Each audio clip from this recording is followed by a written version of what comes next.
2,721।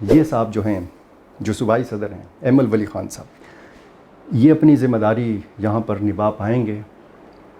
یہاں پر جو تنظیمی ڈھانچہ ہے اس کو درست کرنے کی ضرورت ہے، کیا خامیاں ہیں یہ دیکھنے کی ضرورت ہے۔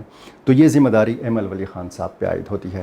اسی طرح اگر ہم بات کریں پاکستان مسلم لیگ نون کی، تو پشاور صوبائی دارالحکومت ہے، اور یہ جو صاحب ہیں امیر مقام صاحب، یہ صوبائی صدر ہیں، بہت متحرک مسلم لیگی لیڈر ہیں، بہت پورے صوبے میں پھرتے ہیں، لیکن یہاں پر جو شکست ہے اور جو 5th پوزیشن ہے پاکستان مسلم لیگ نون کی، تو امیر مقام صاحب پر بھی بھاری ذمہ داری عائد ہوتی ہے۔ اسی طرح آتے ہیں پاکستان پیپلز پارٹی کے اوپر۔ پھر پاکستان پیپلز پارٹی کے صوبائی صدور بدلتے رہتے ہیں، کوئی بیمار ہو جاتا ہے، کوئی فوت ہو جاتا ہے، تو ابھی جو علی شاہ باچا صاحب ہیں، ان پر بھی بھاری ذمہ داری عائد ہوتی ہے۔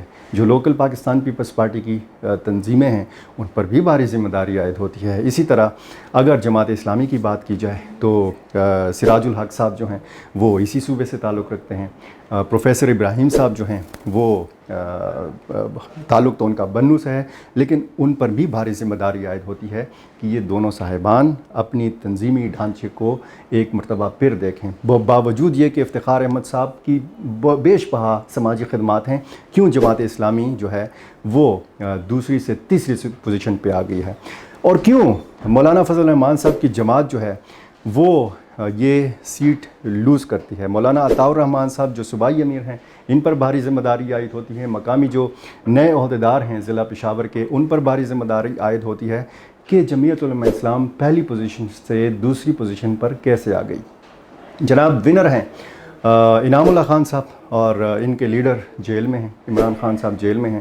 تو یہ اب دیکھنے کی بات ہے کہ آنے والا الیکشن کس حد تک جو ہے شفاف ہوگا، کس حد تک اس میں اگر بیلٹ پیپر کے اوپر بلے کا نشان ہے تو پھر کوئی فرق نہیں پڑتا اگر عمران خان جیل میں ہیں اور اگر عمران خان باہر ہیں۔ تو آنے والے الیکشن میں یہ دیکھنا ہوگا کہ پاکستان تحریک انصاف کس طرح مقابلہ کر پائے گی، اور یہ جو ضمنی الیکشن ہے تحصیل مطرح کا، گو کہ یہ بہت چھوٹے پیمانے کا الیکشن ہے، کیا اس چھوٹے پیمانے کے الیکشن کا جو نتیجہ برآمد ہوا ہے وہ عام انتخابات پر بھی اثر انداز ہوگا؟ کیونکہ پاکستان تحریک انصاف بڑا کریڈٹ لے رہی ہے اس چیز کا کہ دیکھیں جی ہمارا بیانیہ جیت گیا ہے، اور جو صورتحال اس وقت باقی سیاسی جماعتوں کی ہے، اور اس وقت گراؤنڈ پر اگر آپ دیکھیں تو مختلف وجوہات ہیں۔